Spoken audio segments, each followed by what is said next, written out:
Up next para updated ka sa aking next destination. And welcome to Dexlicious.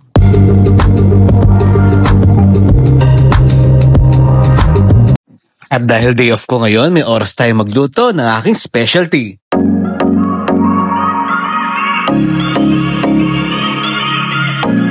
Excited ka na ba kung anong recipe ko for today?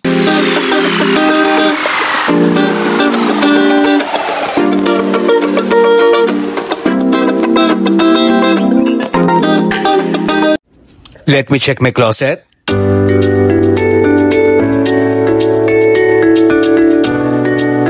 Then mag-coffee muna tayo, guys.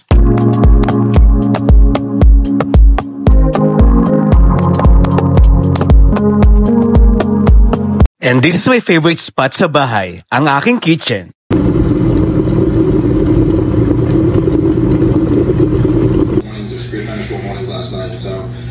Don't let the fact that they can be annoying or cause you to maybe have a...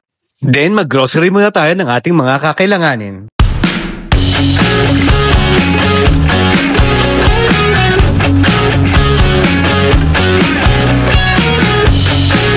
Uy, ako lang to. Para kang tanga.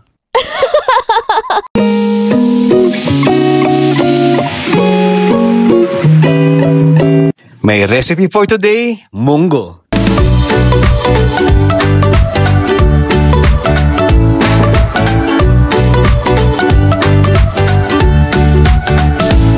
Alam nyo ba ang munggo? A small green legume, widely used in Asian cuisine, particularly in Filipino dishes, like ginisang munggo. Eh, hindi ko na kailangang pumunta sa market para bumili ng aking ibang kailangan na herbs dahil alam nyo ba na meron akong sariling organic garden dito sa condo.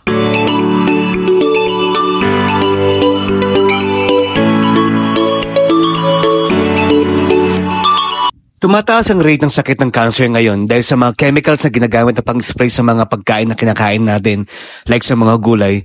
Kaya as much as possible, mga herbs na lang gamitin natin na pampalasa sa ating mga pagkain.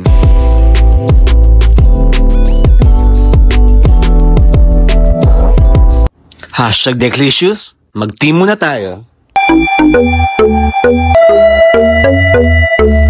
I-ready na natin ang ating kakailanganin sa aking special munggo. Chicharon? Alam niyo ba nagmula ang chicharon mula sa Espanya? Na kung saan ang katagang chicharon mula sa salitang onomatopoeia for the crackling sound during cooking. O diba habang nagluluto na kwento ang history ng munggo? Ready to serve by #Dexlicious Special Munggo.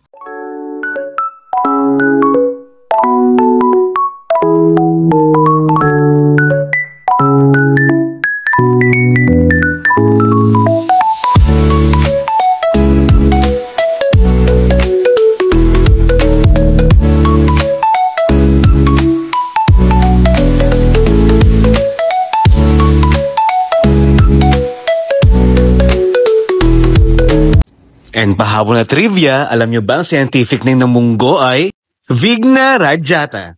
Dahil dyan, may ulam ang may alam.